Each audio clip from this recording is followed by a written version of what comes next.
Bismillahirrahmanirrahim. Assalamualaikum warahmatullahi wabarakatuh.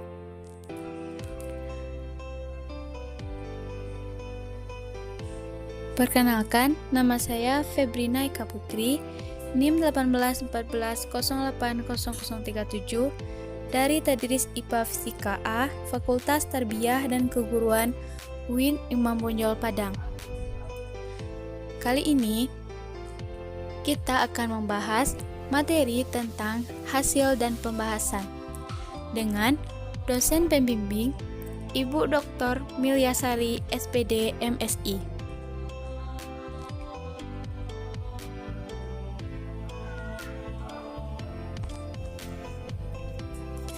Sub pokok bahasan yang akan kita bahas pada kali ini yaitu hasil penelitian. Dengan menjelaskan deskripsi data hasil penelitian dengan contoh pada penelitian eksperimen, deskriptif, dan R&D. 2. Memperjelas analisis data hasil penelitian eksperimen dan korelasi dengan contoh. Selanjutnya, pembahasan. Menguraikan pembahasan penelitian dengan contoh. Dan subpokok bahasan selanjutnya, keterbatasan penelitian. Dengan menguraikan keterbatasan penelitian. Yang pertama, kita harus mengetahui apa itu hasil penelitian. Hasil penelitian adalah proses pengaturan dan pengelompokan secara baik tentang informasi suatu kegiatan berdasarkan fakta melalui usaha pikiran peneliti dalam mengolah dan menganalisis objek atau topik penelitian secara sistematis dan objektif untuk memecahkan suatu permasalahan atau menguji suatu hipotesis sehingga terbentuklah prinsip-prinsip umum atau teori. Bagian hasil dalam suatu karya ilmiah bukan untuk menafsirkan hasil penelitian, karena penafsiran tersebut termasuk dalam bagian diskusi atau pembahasan. Pada bagian hasil, kita harus bertujuan untuk menceritakan temuan tanpa mencoba menafsirkan atau mengevaluasinya, selain untuk memberikan tautan ke bagian diskusi.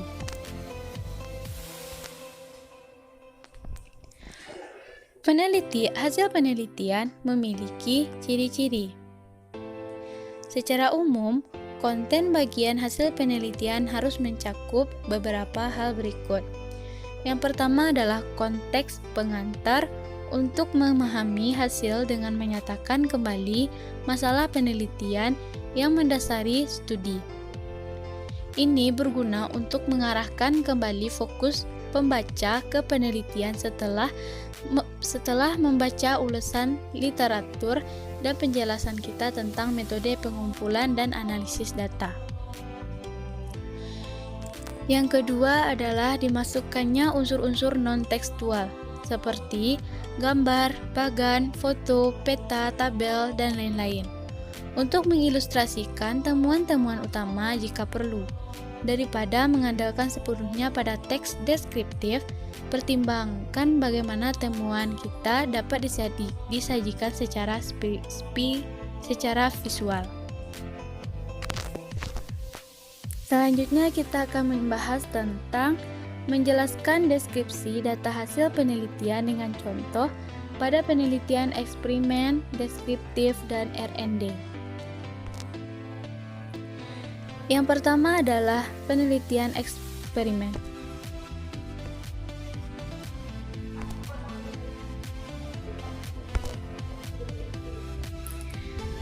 Penelitian eksperimen. Peneliti akan menampilkan data tes hasil belajar dari kelas eksperimen dan kontrol. Bisa berupa tabel atau grafik, tetapi biasanya dengan tabel. Data yang disampaikan biasanya data hasil pengolahan secara statistik deskriptif.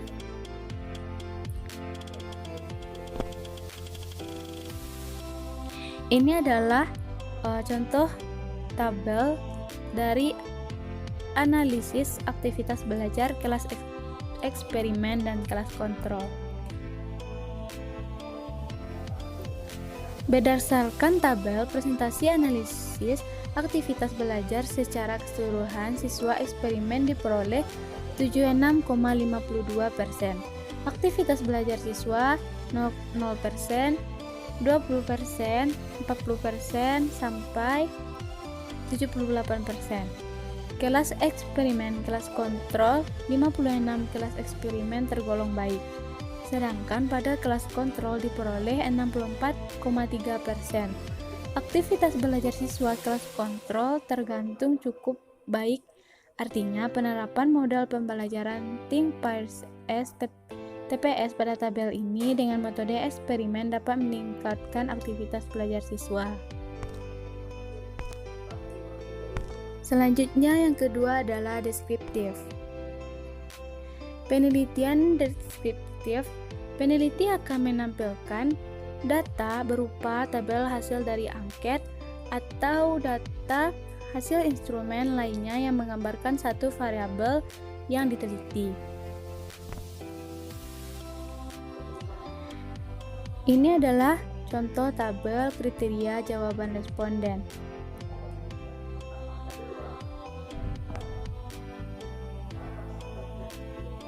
Tabel ini menggambarkan minat belajar siswa pada mata pelajaran IPS.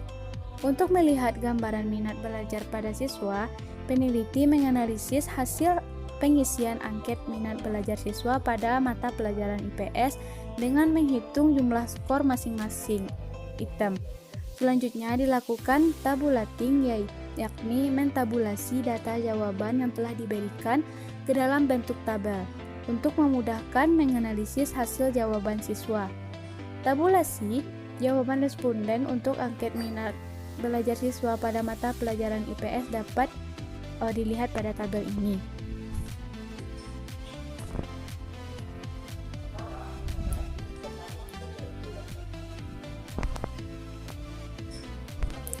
Selanjutnya yaitu yang ketiga, R&D.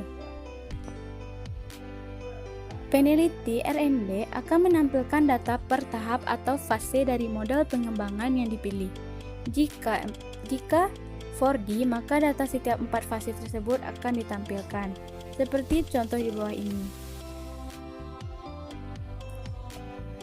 Peneliti melakukan 4 tahap, yaitu tahap komunikasi, tahap perencanaan, tahap pemodelan, dan tahap konstruksi. Selanjutnya kita membahas tentang memperjelas analisis data hasil penelitian eksperimen dan korelasi dengan contoh.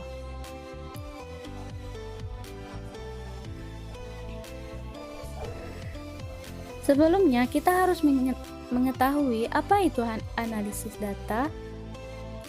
Analisis data adalah kegiatan mengubah data hasil penelitian menjadi informasi yang dapat digunakan untuk mengambil kesimpulan dalam suatu penelitian.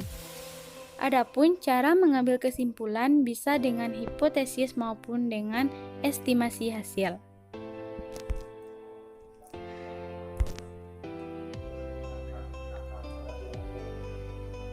Yang kedua adalah analisis data eksperimen.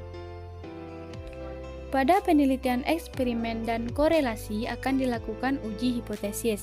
Sebelum uji hipotesis dilakukan, harus melakukan uji prasyarat. Kemudian juga ada melakukan uji hipotesis. Berikut ini adalah contoh dari analisis data akhir yang melakukan uji hipotesis, yaitu uji normalitas, uji kesamaan dua varians, melakukan uji gain, serta juga melakukan analisis aktivitas belajar. Selanjutnya adalah pembahasan.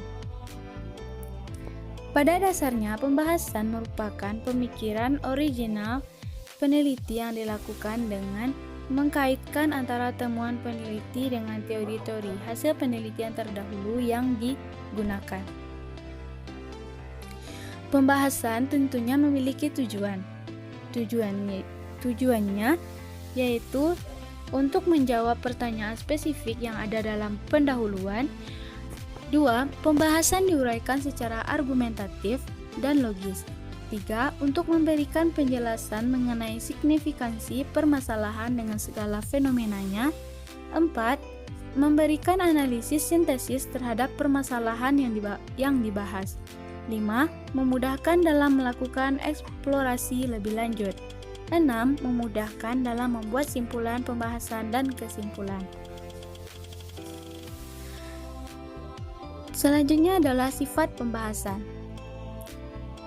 Sifat-sifat pembahasan diantaranya yaitu 1. Terstruktur untuk mensolusikan permasalahan yang berkembang di masyarakat yang merupakan hasil pemikiran secara divergen atau terbuka. Yang kedua, tidak bersifat emosional atau tidak menonjolkan permasalahan yang subjektif. Yang ketiga, telah pustaka dan atau hasil pengamatan interview. 4. Bukan hasil penelitian, eksperimental pembahasan dan kesimpulan.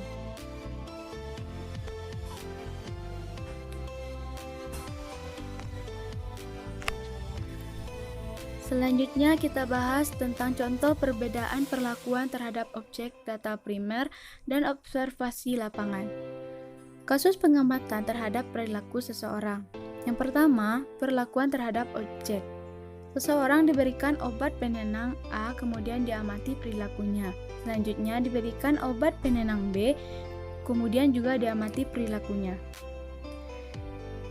Yang kedua, observasi lapangan. Seorang diamati perilakunya tanpa ada perlakuan tertentu. Misal selama 1 minggu, seseorang diamati perilakunya untuk mengetahui kebiasaannya sehari-hari. Dan inilah contoh dari penyajian data sekunder. Ini juga merupakan contoh hasil penelitian berupa grafik. Selanjutnya kita akan membahas tentang keterbatasan penelitian. Keterbatasan penelitian memaparkan hal-hal atau variabel yang sebenarnya tercakup di dalam keluasan lingkup peneliti. Tapi karena kesulitan-kesulitan metodologis atau prosedural tertentu, sehingga tidak dapat dicakup di dalam penelitian dan di luar kendalikan peneliti.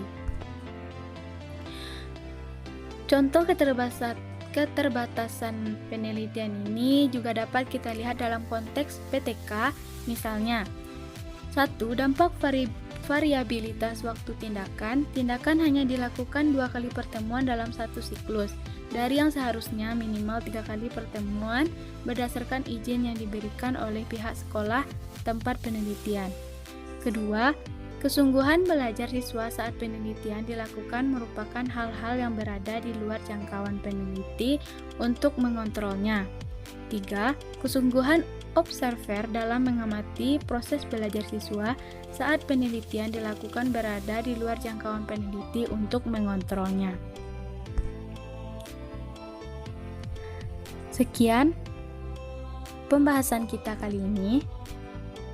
Terima kasih. Assalamualaikum warahmatullahi wabarakatuh.